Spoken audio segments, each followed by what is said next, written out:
Es gibt Namen, die in einem Land so alltäglich geworden sind, dass niemand mehr fragt, wem sie eigentlich gehören. Dr. Oetker ist einer dieser Namen. Millionen Menschen in Deutschland haben ihn ihr ganzes Leben lang gesehen. Auf Backpulver, auf Puddingpulver, auf Tiefkühlpizza, in Supermärkten, in Küchen, auf Geburtstagskuchen. So oft, dass der Name irgendwann unsichtbar wurde. Und vielleicht beginnt genau hier der Teil der Geschichte, den die meisten Menschen nie sehen. Denn hinter diesem harmlosen roten Logo steht keine gewöhnliche Unternehmerfamilie, sondern eine der reichsten und gleichzeitig unsichtbarsten Dynastien Deutschlands. Eine Familie, die über Jahrzehnte ein Imperium aufgebaut hat, ohne jemals wirklich im Zentrum der Öffentlichkeit zu stehen. Je tiefer man in diese Geschichte eintaucht, desto mehr beginnt sie sich zu verändern, weil sie nicht nur von Geld handelt, sondern von Macht, die gelernt hat, unsichtbar zu werden. Von einer Familie, deren geschäftliche Aktivitäten in der Periode des Nationalsozialismus expandierten, von den historischen Verbindungen zum Regime jener Zeit, von der damaligen Praxis der Beschäftigung von Zwangsarbeitern, von einem Entführungsfall, der Deutschland erschüttert hat, von Milliardenvermögen, über die kaum jemand spricht, und von einer Stille, die über Generationen fast perfekt funktioniert hat. Die meisten Menschen kennen die Produkte, aber fast niemand kennt die Geschichte der Menschen dahinter.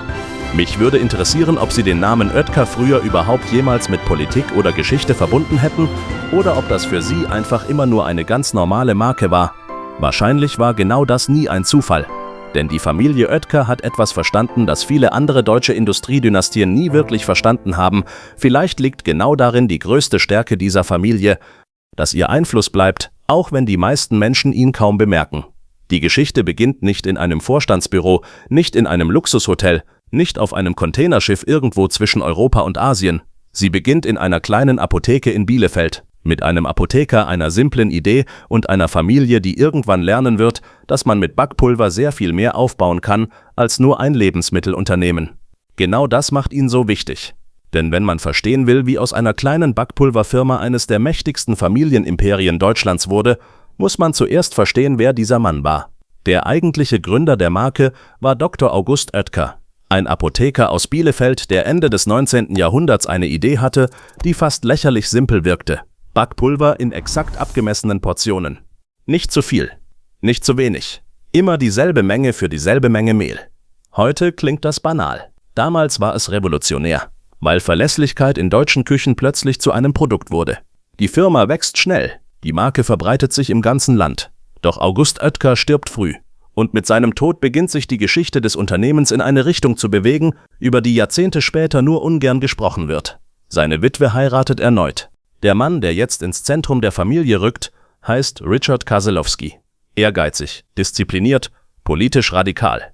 Und anders als viele deutsche Unternehmer jener Zeit wartet Kaselowski nicht ab, wohin sich Deutschland entwickelt. Er entscheidet sich früh, sehr früh.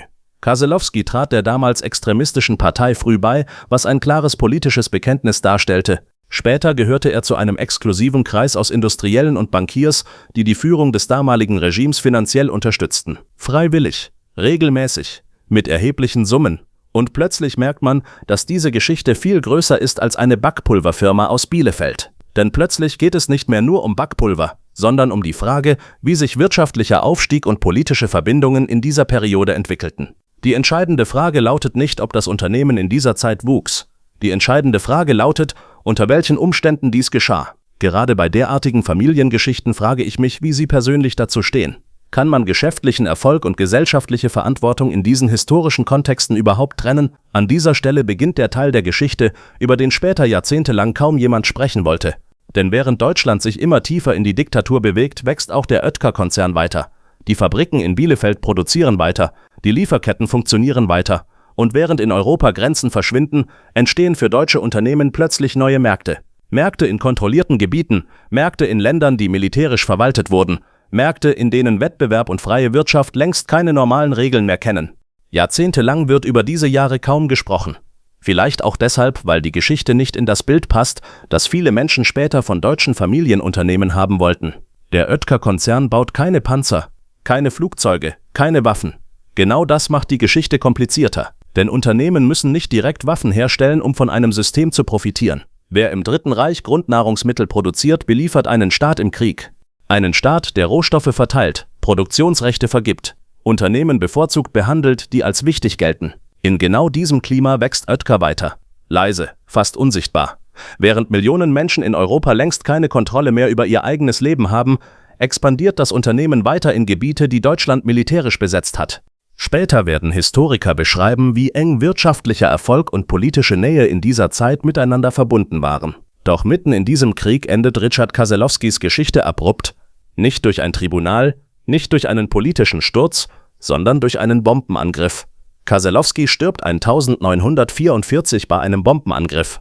Der Konzern aber macht weiter. Vielleicht ist das der wichtigste Punkt dieser gesamten Geschichte, denn viele Systeme des Dritten Reichs verschwinden nach 1945. Viele Unternehmen verschwinden nicht. Deutschland liegt in Trümmern. Die nationalsozialistische Führung ist tot oder auf der Flucht. Die Alliierten beginnen mit Entnazifizierung, mit Verhören, mit dem Versuch, die wirtschaftlichen Strukturen des Regimes auseinanderzunehmen. Und mitten in diesem Chaos beginnt für die Familie Oetker bereits die nächste Phase ihrer Geschichte. An die Spitze rückt Rudolf August Oetker, der Enkel des Firmengründers. Der Mann, der das Unternehmen nicht nur retten wird, sondern es später in ein Milliardenimperium verwandelt. Und je genauer man sich anschaut, wie genau dieser Übergang nach 1945 funktioniert hat, desto unangenehmer werden die Fragen, die daraus entstehen. Rudolf August Oetker wird nach dem Krieg zur zentralen Figur der gesamten Geschichte. Und vielleicht auch zur widersprüchlichsten. Denn auf der einen Seite steht der Mann, der aus einer deutschen Lebensmittelmarke ein internationales Imperium formt. Auf der anderen Seite steht ein junger Mann, dessen Vergangenheit eng mit einem System verbunden ist, über das Deutschland nach 1945 am liebsten geschwiegen hätte. Rudolf August Oetker war Mitglied in einer Organisation jener Zeit, deren Rolle historisch umstritten ist und dokumentiert wurde. Viele Menschen in Deutschland haben bis heute sehr unterschiedliche Meinungen darüber, wie man mit solchen Vergangenheiten umgehen sollte. Mich würde interessieren, wie Sie das sehen. Nach dem Krieg durchläuft er ein Entnazifizierungsverfahren und wird als Mitläufer eingestuft, eine Kategorie, die für viele ehemalige Angehörige des Systems praktisch bedeutete, dass sie relativ schnell wieder in das normale Leben zurückkehren konnten. Genau das geschieht auch bei Oetker. Rudolf August übernimmt das Unternehmen und dann beginnt etwas, das fast noch bemerkenswerter ist als der Aufstieg selbst. Und irgendwann beginnt die Familie, sich immer weiter aus der Öffentlichkeit zurückzuziehen. Während andere deutsche Unternehmerdynastien Interviews geben, politische Kontakte pflegen oder ihren Namen offensiv inszenieren, entwickelt die Familie Oetker etwas völlig anderes. Eine Kultur der Unsichtbarkeit, kaum Interviews, kaum öffentliche Auftritte. Die Familie bleibt konsequent im Hintergrund, die Produkte stehen in Millionen Haushalten, aber die Menschen dahinter kennt fast niemand. Vielleicht ist genau das der Grund, warum viele Menschen unterschätzen, wie groß dieses Imperium tatsächlich geworden ist. Je länger diese Strategie funktioniert, desto schwerer wird es überhaupt zu erkennen, wie mächtig die Familie geworden ist. Niemand diskutiert täglich über eine Familie, die konsequent im Hintergrund bleibt. Ab diesem Moment entsteht das eigentliche Oetker-Imperium. Über Jahre hinweg passiert das alles erstaunlich leise. Was danach entsteht, ist kein gewöhnliches Familienunternehmen mehr. Es ist ein System. Jahrzehntelang expandiert der Oetker-Konzern fast geräuschlos durch Deutschland und weit darüber hinaus. Keine spektakulären Pressekonferenzen, keine Inszenierung von Macht, keine Unternehmerfigur, die sich selbst zum öffentlichen Gesicht des Erfolgs macht. Stattdessen, Kauf für Kauf wächst der Konzern weiter, immer weiter entfernt vom ursprünglichen Backpulvergeschäft. Zuerst Brauereien, Radeberger, dann weitere Marken, Schöfferhofer, Jever, Clausthaler. Ein ganzes Netzwerk von Brauereien, das irgendwann zu einem der größten Brauereikonzerne Deutschlands wird. Und die meisten Menschen merken nicht einmal, wem es gehört. Dann Hotels, Luxushotels, das Brenners Park Hotel in Baden-Baden, Häuser, in denen Politiker, industrielle und internationale Gäste ein- und ausgehen, während der Familienname im Hintergrund bleibt. Dann Schifffahrt, eine der bedeutendsten deutschen Reedereien überhaupt. Hamburg Süd, eine der bedeutendsten deutschen Reedereien überhaupt. An diesem Punkt wird deutlich, dass Oetker längst viel mehr geworden ist als nur eine Lebensmittelmarke. Containerschiffe fahren über die Weltmeere, Milliardenwerte bewegen sich zwischen Kontinenten und trotzdem verbinden die meisten Menschen diese Macht niemals mit dem Namen Oetker. Das Erstaunliche daran ist nicht nur die Größe dieses Imperiums, sondern wie leicht man vergessen kann, dass es überhaupt existiert. Hinter all dem steht dieselbe Strategie, Kontrolle durch Diversifikation. Wenn ein Bereich schwächelt, trägt der nächste. Lebensmittel, Hotels, Schifffahrt, Finanzbeteiligungen. Ein System, das so aufgebaut ist, dass keine einzelne Krise den gesamten Konzern ernsthaft gefährden kann. Aber genau diese Strategie macht die Familie über Jahrzehnte nahezu unangreifbar. Doch je größer das Imperium wird, desto schwieriger wird irgendwann die Frage, wer es eigentlich kontrolliert. Denn Imperien dieser Größe haben fast immer denselben Schwachpunkt. Nicht im wirtschaftlichen Sinne, sondern im menschlichen. Rudolf August Oetker heiratet mehrfach. Er hat Kinder aus verschiedenen Ehen. Das ist keine moralische Bewertung, das ist der Ausgangspunkt für eine Familiengeschichte, die in ihrer Komplexität kaum zu überblicken ist und die das Unternehmen auf eine Art prägt, die von außen lang nicht sichtbar war. Die verschiedenen Teile der Familie wachsen über Jahre immer weiter auseinander. Genau an solchen Punkten beginnen innerhalb großer Dynastien oft die Konflikte, die später niemand mehr kontrollieren kann. Kinder aus unterschiedlichen Ehen, unterschiedliche Interessen, unterschiedliche Loyalitäten. Und über all dem steht ein Unternehmen, das groß genug geworden ist, um ganze Generationen aneinander zu binden, selbst dann, wenn sie sich persönlich längst voneinander entfernt haben. Die Holdingstruktur der Familie soll genau das verhindern, dass das Vermögen zerfällt, dass Kontrolle verloren geht, dass Konflikte nach außen sichtbar werden. Und je größer die Familie wird, desto wichtiger wird plötzlich nicht mehr Vertrauen, sondern Kontrolle. Familienimperien dieser Größe funktionieren oft nur so lange stabil, bis Macht neu verteilt werden muss. Eine Welt, in der Loyalität erwartet wird. Konflikte werden selten offen ausgetragen. Und die Vergangenheit verschwindet nie ganz. Viele Jahre später passiert innerhalb der Familie etwas, womit lange kaum jemand gerechnet hätte. August Oetker, ein Sohn von Rudolf August, veröffentlicht ein Buch. Es ist kein Enthüllungsbuch im klassischen Sinne, es ist eine Familiengeschichte, persönlich, manchmal schmerzhaft, manchmal zögernd. Aber es enthält etwas, das die Familie Oetker nie in der Öffentlichkeit gesehen haben wollte, eine Auseinandersetzung mit Richard Kaselowski, mit seiner Rolle im Nationalsozialismus, mit dem, was das für die Gegenwart bedeutet. Es ist das erste Mal, dass ein Mitglied der Familie öffentlich über diese Dinge spricht. Die Reaktion der Familie ist bezeichnend, kein Jubel über Transparenz, keine öffentliche Unterstützung, Stille. Im Jahr 2011 passiert etwas, das innerhalb der Familie jahrzehntelang kaum vorstellbar gewesen wäre. Die Oetkers öffnen ihre Archive. Externe Historiker erhalten den Auftrag, die Rolle des Unternehmens im Nationalsozialismus zu untersuchen. Für Außenstehende wirkt das wie ein normaler Forschungsschritt. Für große Unternehmerfamilien ist es etwas völlig anderes. Kontrolle war jahrzehntelang das Fundament dieser Familie. Als die Ergebnisse veröffentlicht werden, wird klar, warum dieser Schritt so sensibel war. Die Historiker beschreiben Richard Kaselowski nicht als passiven Akteur, sondern als jemanden, der enge Beziehungen zu maßgeblichen Kreisen des damaligen Regimes pflegte. Sie beschreiben wirtschaftliche Vorteile in besetzten Gebieten, sie dokumentieren die Beschäftigung von Zwangsarbeitern und sie benennen Rudolf August Oetkers Mitgliedschaft in einer militärischen Formation jener Zeit als integralen Bestandteil der Unternehmensgeschichte. Für einen kurzen Moment wirkt es, als würde die jahrzehntelange Stille der Familie tatsächlich aufbrechen. Die Oetkers veröffentlichen eine Erklärung, sie äußern Bedauern. Und gemessen an der fast vollständigen Sprachlosigkeit der Jahrzehnte davor ist das tatsächlich ein bedeutender Schritt. Aber hier beginnt die eigentliche Frage. Ein Forschungsbericht macht Fakten sichtbar. Aber was danach passiert, ist die eigentliche Frage. Ab diesem Punkt wird Aufarbeitung für viele große Familien wirklich schwierig. Doch das war nur ein Teil der Geschichte. Was die Aufarbeitung offen lässt und was die Familie Oetker bis heute nicht vollständig beantwortet hat, ist der Inhalt des zweiten Teils. An diesem Punkt kommt man zu einem Thema, über das viele deutsche Unternehmen jahrzehntelang möglichst wenig sprechen wollten, die Nutzung von Zwangsarbeitern. Während des Zweiten Weltkriegs werden Millionen Menschen aus besetzten Ländern nach Deutschland gebracht, nicht freiwillig, sondern unter Zwang.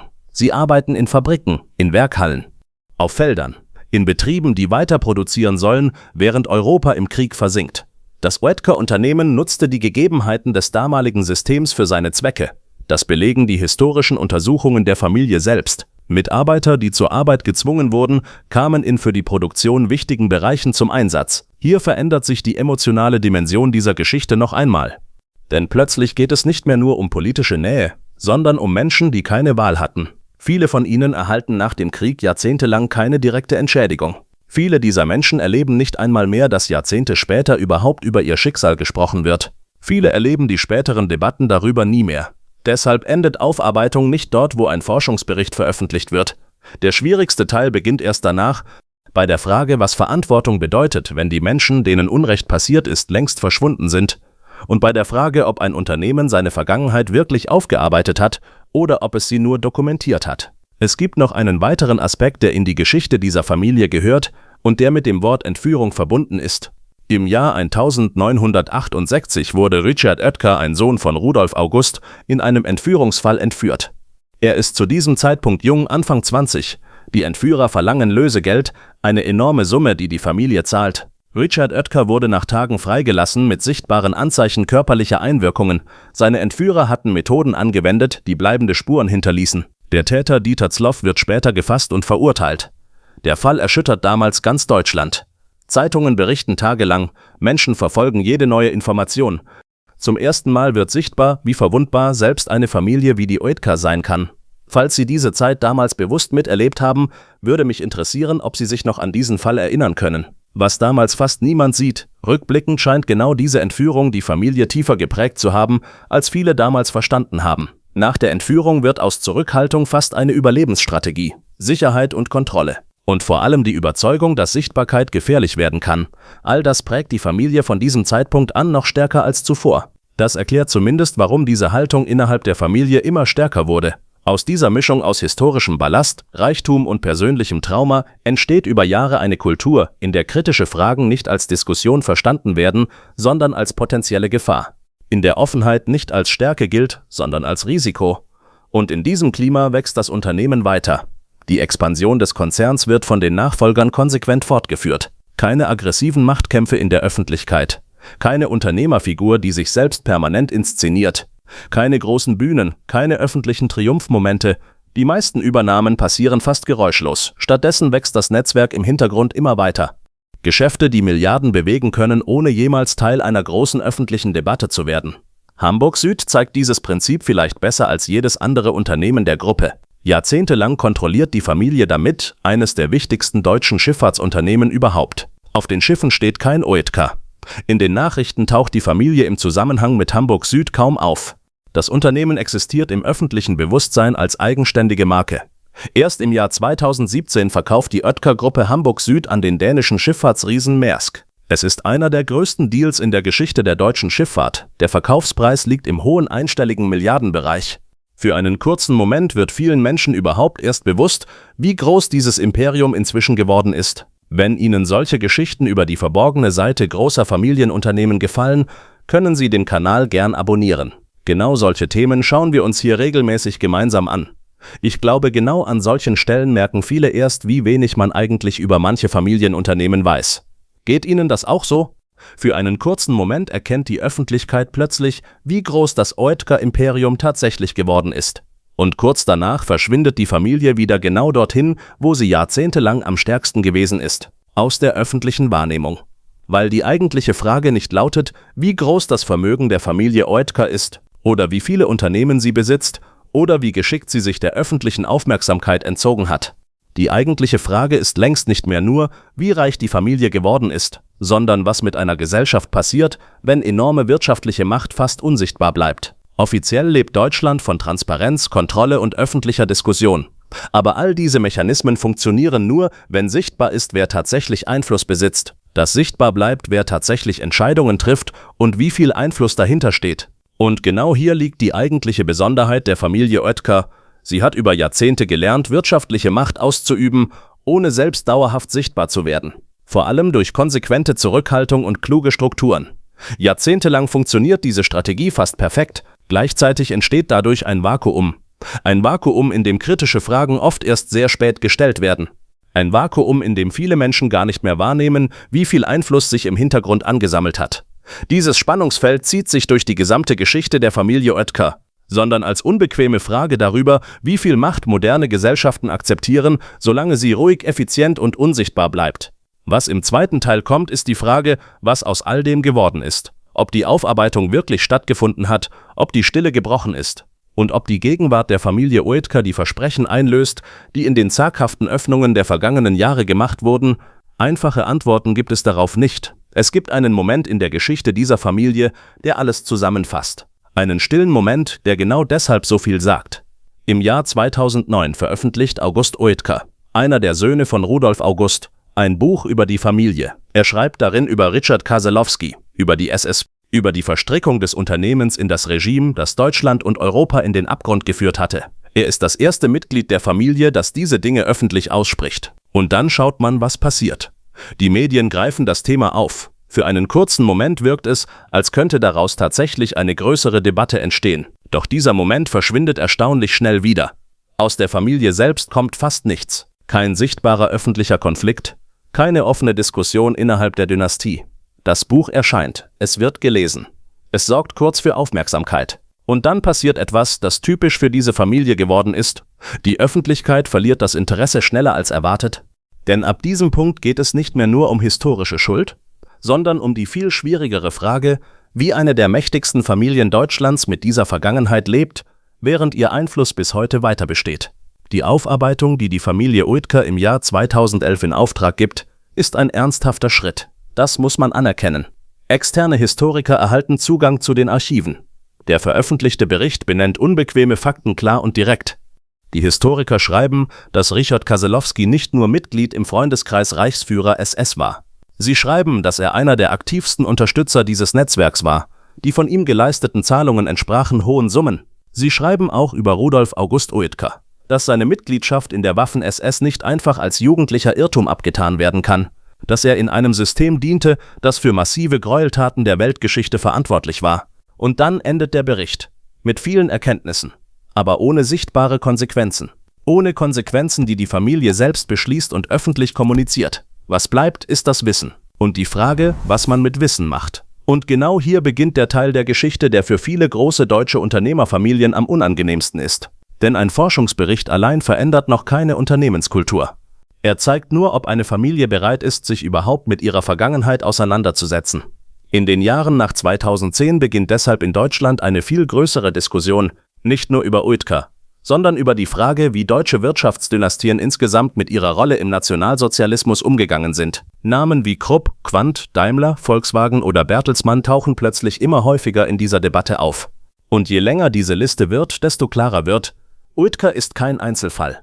Oetker ist Teil eines viel größeren historischen Musters. Viele dieser Unternehmen beginnen plötzlich damit, Archive zu öffnen, Historiker zu beauftragen und Berichte veröffentlichen zu lassen. Dort zeigt sich die Grenze dieser Offenheit. Denn historische Aufarbeitung bleibt oft so lange akzeptiert, wie sie keine tiefgreifenden Konsequenzen für Macht, Einfluss oder öffentliche Kontrolle erzeugt. Sondern teuer im Sinne von Reputation, von öffentlicher Rechenschaft, von der Bereitschaft, mehr als einen Bericht zu veröffentlichen. Bei der Familie Oetker wird dieses Spannungsfeld besonders sichtbar. Die Familie hat historische Forschung ermöglicht und diese Forschung ist detaillierter und ehrlicher ausgefallen, als viele Beobachter erwartet hatten. Was allerdings weitgehend fehlt, ist ein echter öffentlicher Umgang mit den Konsequenzen dieser Geschichte. Die entscheidenden Fragen bleiben deshalb offen. Was bedeutet historische Verantwortung für eine Familie, deren Einfluss bis heute anhält? Reicht ein Forschungsbericht aus oder beginnt Verantwortung eigentlich erst dort, wo öffentliche Diskussion unbequem wird? Bis heute gibt es darauf keine klare gemeinsame Antwort. Gleichzeitig verändert sich im Hintergrund bereits die nächste große Herausforderung dieser Dynastie, die Familie selbst, die Art, wie es aufgebaut ist. Die Art, wie es geführt wird und was das über die Zukunft sagt. Nach außen wirkt der Konzern fast unangreifbar. Doch innerhalb der Familie wird die Struktur mit jeder Generation komplizierter. Denn längst kontrolliert nicht mehr nur eine kleine Gruppe das Unternehmen. Die Familie hat sich über Jahrzehnte verzweigt und mit jeder neuen Generation entstehen neue Interessen, neue Machtfragen und neue potenzielle Konflikte. Rudolf August Oetker hinterlässt nicht nur ein Milliardenunternehmen, sondern auch eine komplizierte Familienstruktur. Kinder aus verschiedenen Ehen, unterschiedliche Familienzweige, neue Generationen, die mit völlig unterschiedlichen Vorstellungen aufwachsen. Und je größer diese Struktur wird, desto schwieriger wird es, Kontrolle, Loyalität und gemeinsame Interessen dauerhaft zusammenzuhalten. Genau deshalb entsteht eine Holdingstruktur, die vor allem eines verhindern soll, dass das Imperium irgendwann auseinanderfällt. Juristisch funktioniert das System, menschlich wird es deutlich komplizierter, denn Verträge können Besitz regeln, aber sie lösen keine familiären Machtkämpfe. Und genau solche Spannungen beginnen innerhalb großer Unternehmerdynastien fast zwangsläufig irgendwann zu entstehen. Nach außen bleibt davon fast nichts sichtbar. Doch hinter den Kulissen wird längst über Einfluss, Nachfolge und die zukünftige Richtung des Konzerns diskutiert. Wie fast alles innerhalb dieser Familie bleiben auch diese Konflikte weitgehend privat. Hinter denselben Mauern, hinter denen die Familie ihre Geschichte jahrzehntelang kontrolliert hat. Formal betrachtet ist das selbstverständlich ihr gutes Recht. Aber genau darin liegt auch das grundlegende Spannungsfeld dieser Geschichte. Denn ab einer bestimmten Größe ist ein Unternehmen nicht mehr nur eine private Angelegenheit. Nicht dann, wenn Hunderttausende Menschen indirekt von seinen Entscheidungen betroffen sind. Nicht dann, wenn ein Konzern ganze Branchen mitprägt und wirtschaftlichen Einfluss besitzt, den die meisten Menschen im Alltag gar nicht wahrnehmen. Sondern weil enorme wirtschaftliche Macht automatisch öffentliche Bedeutung erzeugt, selbst dann, wenn die Besitzer möglichst unsichtbar bleiben wollen. Genau dieses Denken zeigt sich auch bei einer Entscheidung, die innerhalb des Konzerns fast wie ein strategischer Wendepunkt wirkt. Eine Entscheidung, die nach außen wie ein normaler Verkauf aussieht, intern aber viel mehr über die Denkweise dieser Familie verrät. Als die Familie 2017 Hamburg Süd verkauft, geht es deshalb nicht nur um einen einzelnen Milliardendeal. Gleichzeitig beginnt der Konzern sich strategisch neu zu ordnen. Beteiligungen verschwinden, Strukturen werden vereinfacht. Der Fokus verschiebt sich zunehmend auf Bereiche, die langfristig maximale Kontrolle und Stabilität versprechen. Und je genauer man diese Entscheidungen betrachtet, desto klarer erkennt man ein Muster. Die Familie zieht sich Schritt für Schritt aus Bereichen zurück, in denen sie langfristig weniger Kontrolle besitzt. Übrig bleiben vor allem Bereiche, in denen der Name Oetker selbst bereits Macht bedeutet. Lebensmittel, Getränke, Luxushotellerie. Bereiche, in denen die Familie unabhängiger von externen Akteuren agieren kann als in globalen Industrien wie der Schifffahrt. Hier erkennt man, wie konsequent diese Dynastie über Generationen hinweg gedacht hat. Denn hinter fast jeder großen Entscheidung des Konzerns steht dieselbe Grundidee: Kontrolle bewahren, Risiken begrenzen, möglichst unabhängig bleiben. Über Jahrzehnte wird daraus fast eine Familienphilosophie: Vertrauen in die eigene Struktur, Skepsis gegenüber äußerem Einfluss und die Überzeugung, dass Stabilität wichtiger ist als öffentliche Aufmerksamkeit. Genau diese Denkweise macht den Konzern außergewöhnlich widerstandsfähig. Aber dieselbe Denkweise erzeugt auch ihre eigenen Schattenseiten. Denn je stärker Kontrolle zum obersten Prinzip wird, desto schwieriger wird echte Offenheit. Und je länger eine Familie gelernt hat, Probleme intern zu lösen, desto fremder wirken öffentliche Fragen von außen. Vielleicht versteht man genau an diesem Punkt zum ersten Mal wirklich, wie diese Familie denkt. Nicht als einfache Tätergeschichte, aber auch nicht als unschuldige Erfolgsgeschichte, sondern als etwas deutlich Widersprüchlicheres. Menschen aus dem Umfeld der Familie beschreiben Rudolf August Oetker später als jemanden, der genau wusste, was auf dem Spiel stand und der entschlossen war, dieses Imperium um jeden Preis zusammenzuhalten. Nicht unbedingt aus reiner Gier, sondern aus einer fast patriarchalischen Überzeugung heraus, dass Stabilität wichtiger ist als Veränderung und dass Kontrolle letztlich auch Verantwortung bedeutet. Stabilität wird zum zentralen Prinzip dieser Dynastie. Und vielleicht erklärt genau das, warum die Familie über Jahrzehnte jede Form von Unsicherheit fast instinktiv vermeidet. Krieg, Zusammenbruch, Entnazifizierung, Entführung. Eine Familie, die all das erlebt hat und trotzdem ihren Einfluss behalten konnte, genau daraus entsteht wahrscheinlich auch die extreme Kultur der Zurückhaltung. Nicht nur als bewusste Strategie, sondern fast als psychologischer Selbstschutz. Als Reflex einer Familie, die gelernt hat, dass Sichtbarkeit gefährlich werden kann. Mit der Überzeugung, dass zu viel Sichtbarkeit gefährlich werden kann. Ob diese Haltung langfristig funktioniert, ist allerdings eine völlig andere Frage. Denn am Ende entsteht dadurch ein Konzern, der wirtschaftlich enorm präsent ist, gesellschaftlich aber erstaunlich unsichtbar bleibt. Ein Unternehmen, das bei Fragen über die eigene Vergangenheit oft erst reagiert, wenn öffentlicher Druck längst entstanden ist. Dieses Zögern verstärkt die Fragen häufig mehr, als es sie beruhigt. Heute steht mit Richard Oetker ausgerechnet jener Mann an der Spitze von Teilen des Konzerns, dessen eigene Lebensgeschichte die Familie nachhaltig geprägt hat. Gleichzeitig ist längst eine neue Generation herangewachsen. Menschen, die die Zeit des Nationalsozialismus nicht erlebt haben, die Entführung nur aus Familienerzählungen kennen und die trotzdem ein Erbe übernommen haben, das weit größer ist als nur ein Unternehmen. Denn mit dem Vermögen wird automatisch auch die Geschichte weitergegeben, die den Nationalsozialismus nur aus Geschichtsbüchern und aus den Forschungsberichten der eigenen Familie kennt. Hier entsteht vielleicht die schwierigste Frage dieser gesamten Geschichte: Was macht eine Generation mit einer Vergangenheit, die sie selbst nicht verursacht hat, die aber trotzdem untrennbar zu ihrem Namen gehört? Diese Frage ist nicht theoretisch. Für große Unternehmerdynastien im 21. Jahrhundert entscheidet sich genau daran, wie glaubwürdig ihre Aufarbeitung tatsächlich ist. Die einen argumentieren, die Vergangenheit wurde untersucht. Die Dokumente sind öffentlich. Die Familie hat Historiker beauftragt und Fehler anerkannt. Irgendwann müsse es möglich sein, nach vorne zu schauen. Andere sehen genau darin erst den Anfang. Für sie bedeutet Aufarbeitung nicht nur, Archive zu öffnen, sondern sichtbar zu zeigen, wie eine Familie heute mit dieser Geschichte umgeht. In der Bereitschaft, öffentliche Fragen nicht nur zu beantworten, sondern überhaupt zuzulassen. In der Frage, welche Verantwortung große Vermögen gegenüber der Gesellschaft tragen, aus der sie entstanden sind. Welche Haltung die Familie Oetker letztlich wirklich vertritt, erkennt man deshalb weniger an offiziellen Statements, sondern an den Dingen, die sichtbar werden und an denen, die weiterhin verborgen bleiben. Sichtbar ist ein hoch erfolgreiches Unternehmen, globale Marken, Milliardenumsätze, wirtschaftliche Stabilität über Generationen hinweg. Und ein Forschungsbericht, der in wissenschaftlichen Debatten immer wieder als Beispiel ernsthafter historischer Aufarbeitung genannt wird. Deutlich schwerer zu erkennen ist dagegen eine Familie, die aktiv den öffentlichen Dialog über diese Vergangenheit sucht. Eine Familie, die nicht erst reagiert, wenn Druck entsteht, sondern selbst sichtbar macht, wie sie mit ihrer historischen Verantwortung umgehen will. Und genau deshalb endet die Geschichte der Familie Oetker nicht bei dieser einen Dynastie. Denn dahinter steht eine viel größere gesellschaftliche Frage: Welche Verantwortung tragen Familienvermögen, deren Aufstieg zumindest teilweise mit den Strukturen des Dritten Reichs verbunden war? Juristisch sind viele dieser Fragen längst abgeschlossen, aber gesellschaftliche Verantwortung funktioniert nicht immer nach juristischen Kategorien. Man könnte es auch einfacher formulieren: Welche Verantwortung trägt jemand, dessen Wohlstand aus einer Zeit hervorgegangen ist, in der andere alles verloren haben? Der Oetker-Konzern gehört ohne Zweifel zu den Gewinnern der deutschen Nachkriegsgeschichte. Und je tiefer Historiker die Geschichte des Unternehmens untersucht haben, desto schwieriger wurde es, wirtschaftlichen Erfolg vollständig von den politischen Strukturen jener Zeit zu trennen. Genau darin liegt bis heute die eigentliche Spannung dieser Geschichte. Denn aus dieser Erkenntnis entsteht automatisch die nächste Frage. Keine juristische Frage, sondern eine öffentliche. Eine Frage gegenüber den Menschen, die die Produkte dieser Marke seit Jahrzehnten kaufen, ohne jemals zu erfahren, welche Geschichte hinter diesem Namen steht. Gegenüber Mitarbeitern, die Teil dieses Konzerns sind, ohne die historischen Zusammenhänge vollständig zu kennen. Und gegenüber einer Gesellschaft, die irgendwann entscheiden muss, wie sichtbar wirtschaftliche Macht in einer Demokratie eigentlich sein sollte.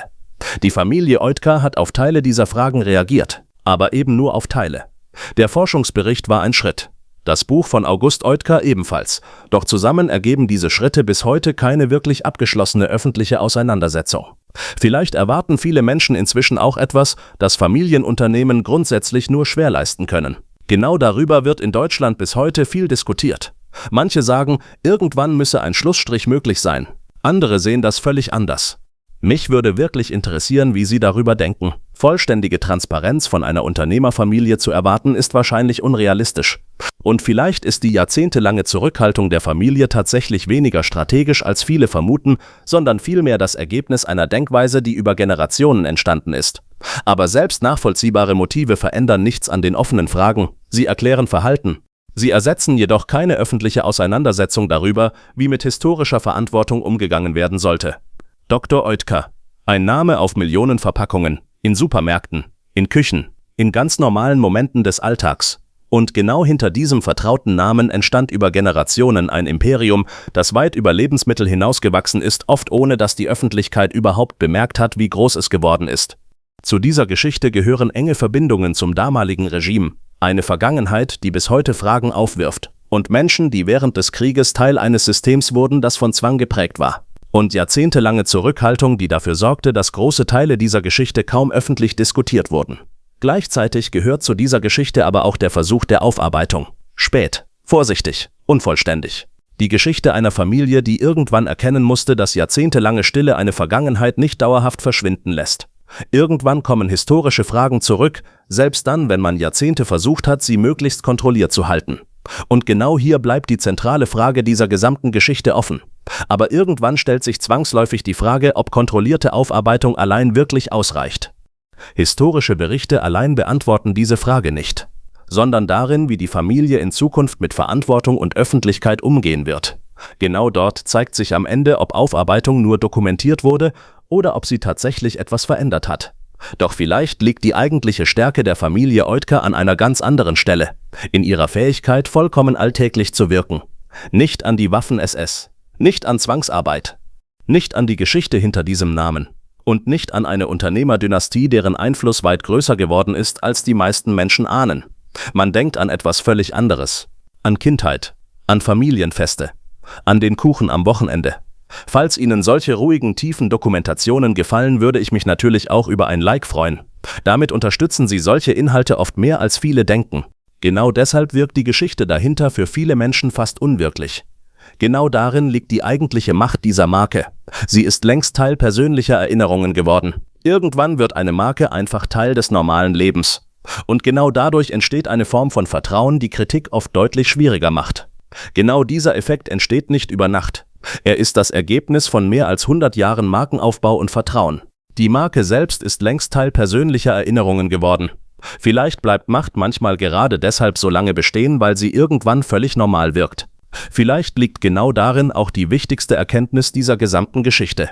Nicht nur in den historischen Fakten selbst, sondern darin, wie unsichtbar wirtschaftliche Macht werden kann, sondern in dem Verständnis dafür, wie wirtschaftliche Macht über Jahrzehnte fast unsichtbar werden kann. Und wie Macht irgendwann genau dann am stärksten wird, wenn sie nicht mehr wie Macht aussieht. Vielleicht braucht es manchmal erstaunlich wenig, damit Menschen aufhören, genauer hinzusehen.